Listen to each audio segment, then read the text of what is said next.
ሰላም ውድ ቤተሰቦቻችን እንዴት አላችሁ? ከጆሪ ጋር መልካም ቆይታ ይሁንላችሁ።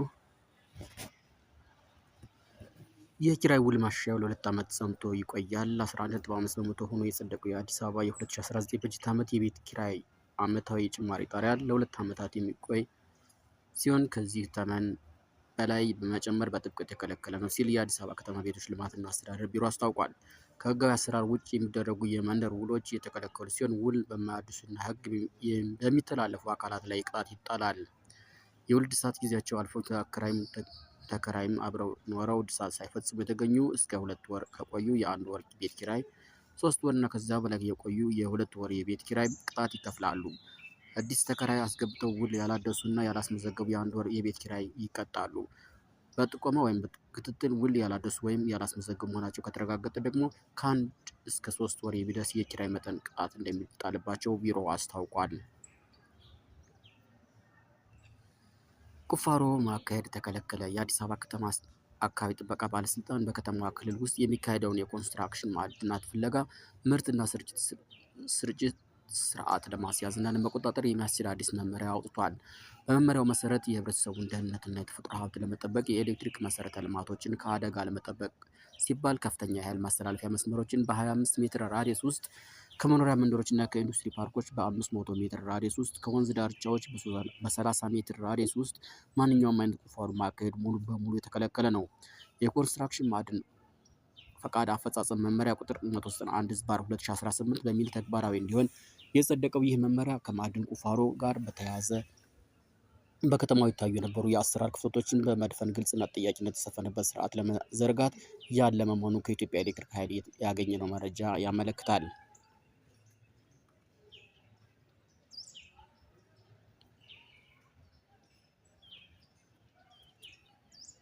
ለአልጋ 5 በመቶ ታክስ ተጣለ። በአዲስ አበባ ከተማ ሆቴሎች እና ተመሳሳይ ተቋማት የመኝታ አገልግሎት ላይ የ5 በመቶ ማዘጋጃ ቤታዊ ታክስ ተጣለ። በአዲሱ ደንብ ድንጋጌ መሰረት ማንኛውም የመኝታ አገልግሎት ሰጪ ተቋማት የመኝታ ክፍሎችን ብዛትና የእያንዳንዱ ክፍል የቀን የዋጋ ዝርዝር በገቢዎች ቢሮ በአካል ቀርቦ በልዩ ቅጽ መሙላትና ማሳወቅ ይኖርበታል። የአዲስ አበባ ከተማ አስተዳደር በሆቴሎች፣ በሪዞርቶች፣ በሞቴሎች እና በሌሎች መሰል የመኝታ አገልግሎት ሰጪ ተቋማት ላይ አዲስ የማዘጋጃ ቤታዊ ታክስ የሚጥል ደንብ አወጣ። የሆቴልና መሰል አገልግሎት ሰጪ ተቋማት የመኝታ አገልግሎት ማዘጋጃ ቤታዊ ታክስ ደንብ ቁጥር 204/2018 በሚል የወጣው ይህ ደንብ የከተማዋን የገቢ አቅም ለማሳደግ እና የመሰረተ ልማቶችን ለማስፋፋት ያለመ መሆኑ ተገልጿል። በደንቡ አንቀጽ 6 መሰረት ማንኛውም የመኝታ አገልግሎት ተጠቃሚ ለክፍል አገልግሎት የሚከፍለው ዋጋ ላይ 5 በመቶ የማዘጋጃ ቤታዊ ታክስ እንዲከፍል ይደረጋል። ይህ የታክስ ተመን የሚሰላው ተጨማሪ እሴት ታክስ ቫት ሳይታከልበት ባለው መደበኛ የክፍል ዋጋ ላይ ተመስርቶ መሆኑ ተደንግጓል። ይህ አዲስ የታክስ ሕግ በከተማዋ አስተዳደር ወሰን ውስጥ የሚገኙ ሁሉንም የመኝታ አገልግሎት ሰጪዎችን የሚያካትት ሲሆን እነዚህም ከ1 እስከ 7 ኮከብ ደረጃ ያላቸው ሆቴሎች እና ኮከብ የሌላቸው ሆቴሎች፣ ሪዞርቶች፣ ሎጂዎች እና ሞቴሎች፣ የእንግዳ ማረፊያ ቤቶች፣ ገስት ሃውስ እና ፔንሲዮኖችን ያጠቃልላል። አገልግሎት ሰጪ ተቋማት በየወሩ ወይም በየ3 ወሩ እንደ ግብር ከፋዮች ደረጃቸው የሰበሰቡትን ታክስ ለከተማው ገቢዎች ቢሮ ሪፖርት የማድረግና ገቢ የማድረግ ግዴታ ተጥሎባቸዋል። ደረጃ ሀ ግብር ከፋዮች በየወሩ ሪፖርት አድርገው ገቢ የሚያደርጉበት ሲሆን ደረጃ ለ ግብር ከፋዮች ደግሞ በየ3 ወሩ ሪፖርት አድርገው ገቢ ያደርጋሉ። ደንቡን በማይተገብሩ ሪፖርት በሚያዘገዩ ወይም የገቢ መረጃ በሚደብቁ ተቋማት ላይ ጥብቅ ቁጥጥርና ቅጣት እንደሚጣል ተመላክቷል። ለማሳያም ሪፖርት ያዘገየ ተቋማት ካለበት ዕዳ ላይ እስከ 50 በመቶ የሚደርስ ቅጣት ሊጣልበት እንደሚችልና የታክስ መረጃ መደበቅ ደግሞ በወንጀል እንደሚያስጠይቅ ተደንግጓል። እንደ ደንቡ ድንጋጌ ማንኛውም የመኝታ አገልግሎት ሰጪ ተቋማት በገቢዎች ቢሮ በአካል ቀርቦ የመመዝገብ ግዴታ ያለበት ሲሆን በሚመዘገብበት ወቅት የተቋሙ የክፍሎች ብዛትና የእያንዳንዱ ክፍል የቀን የዋጋ ዝርዝር በልዩ ቅጽ መሙላትና ማሳወቅ ይኖርበታል። ይህ የታክስ አከፋፈል ሂደት ከተቋማቱ የንግድ ፈቃድ እድሳት ጋርም በቀጥታ የተያያዘ ነው። የከተማዋ ቱሪዝም ኮሚሽን የሆቴሎች የሙያ ብቃት ፈቃድ የሚያድሰው ተቋማቱ ታክሱን በአግባቡ መክፈላቸውን የሚገልጽ ማረጋገጫ ደብዳቤ ከገቢዎች ቢሮ ሲያቀርቡ ብቻ መሆኑ በደንቡ ላይ በግልጽ ተቀምጧል። ይህ ታክስ አሰባሰቡን ግልጽነት ለማረጋገጥም ተቋማቱ በሚሰጡት የሽያጭ ደረሰኝ ላይ ማዘጋጃ ቤታዊ መኝታ አገልግሎት ታክስ የሚለውን ሀረግ በግልጽ እንዲሰፍር ታዟል። የሂሳብ መዝገብ የመያዝ ግዴታ የሌለባቸው ግብር የሚከፍሉ ተቋማት ደግሞ ከሚሰጡት አገልግሎት 70 በመቶ ላይ የ5 በመቶ ታክስ ታስቦ እንዲከፍሉ ይደረጋል።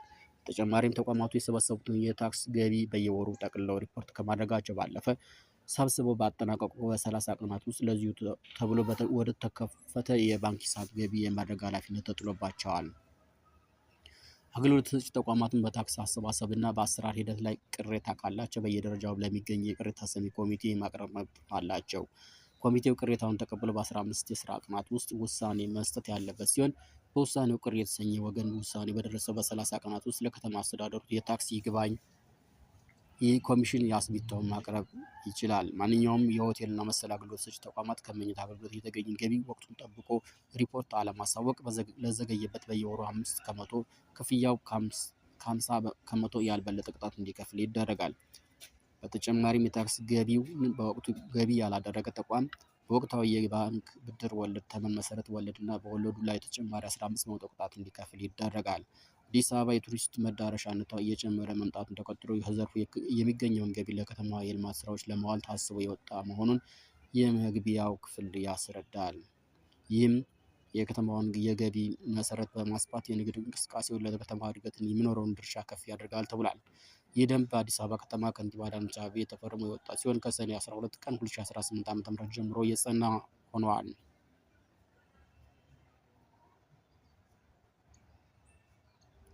አዲስ አበባ በ10 የተፈጥሮና ሰው ሰራሽ አደጋዎች ስጋት ውስጥ መሆኗ ተገለጠ። አዲስ አበባ እሳትና አደጋ ስጋት ስራ አመራር ኮሚሽን እና በኮተቤ ዩኒቨርሲቲ የተጠና ጥናት እንደሚያሳየው መዲናይቱ ለጎርፍ፣ ለመሬት መንሸራተት፣ ለህንፃ መደርመስና ለእሳት አደጋዎች ጨምሮ ለ10 ያህል ተፈጥሮና ሰው ሰራሽ አደጋዎች ተጋላጭ መሆኗ ተረጋግጧል። በከተማ በድምሩ 238 አካባቢዎች ለጎርፍና ለመሬት መንሸራተት ስጋት የተጋለጡ ሲሆን ከእነዚህም ውስጥ 98ቱ አስቸኳይ ቅድመ መከላከል ስራ እንዲሰራባቸው ለባለድርሻ አካላት ተላልፈዋል። ኮሚሽኑ የመሬት መንሸራተትና የጎርፍ አደጋ ስጋትን ለመቀነስ የቅድመ መከላከል እርምጃዎችን እየወሰደ መሆኑን አስታውቋል።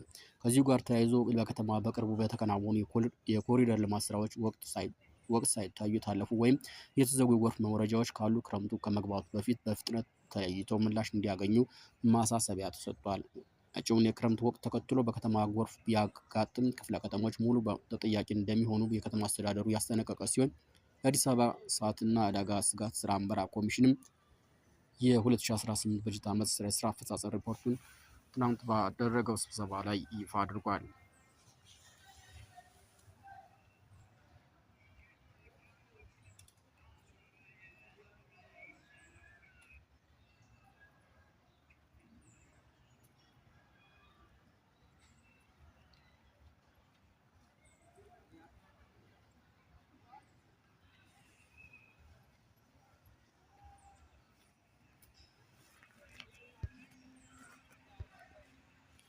ፕሬዚዳንት ትራምፕ የተኩስ አቁም ስምምነቱ መቋረጡን ቢያውጁም አሜሪካና ኢራን ድርድሩ እንደሚቀጥሉ ገለጹ። የአሜሪካው ፕሬዚዳንት ዶናልድ ትራምፕ በዚህ ሳምንት በሁለቱ ሀገራት መካከል የተቀሰቀሰውን አዲስ ወታደራዊ ግጭት ተከትሎ የተኩስ አቁም ስምምነቱ መቋረጡን ቢያውጁም ቴህራን የድርድር ጥያቄ በማቅረቧ ዩናይትድ ስቴትስ ከኢራን ጋር የምታደርገውን ንግግር ለመቀጠል መስማማቷን አስታወቁ።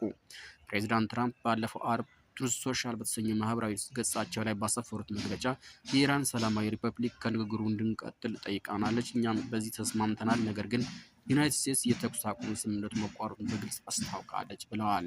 ይህ የፕሬዚዳንቱ አስተያየት የወጣው በዚህ ሳምንት በአሜሪካና በኢራን መካከል የተደረገው ወታደራዊ ጥቃት ተከትሎ ነው። የቅርብ ጊዜ የሁለቱ ሀገራት ውጥረት ያገረሸው በባህረ ሰላጤው በንግድ መርከቦች ላይ የተሰነዘረውን ጥቃት ተከትሎ አሜሪካን በኢራን ኢላማዎች ላይ የአየር ጥቃት በመሰንዘሯ ሲሆን ቴህራንም በጎረቤት የባህረ ሰላጤው ሀገራት በሚገኙ የአሜሪካ ወታደራዊ ተቋማት ላይ ጥቃት መሰንዘሯን ያጸፋ ምላሽ ሰጥታለች። ውድ ቤተሰቦቻችን የዛሬውን መረጃ ልዩ ልዩ የሀገር ውስጥና የውጭ መረጃዎችን የሚከተለው መልኩ አቅርበናል። ሰላም።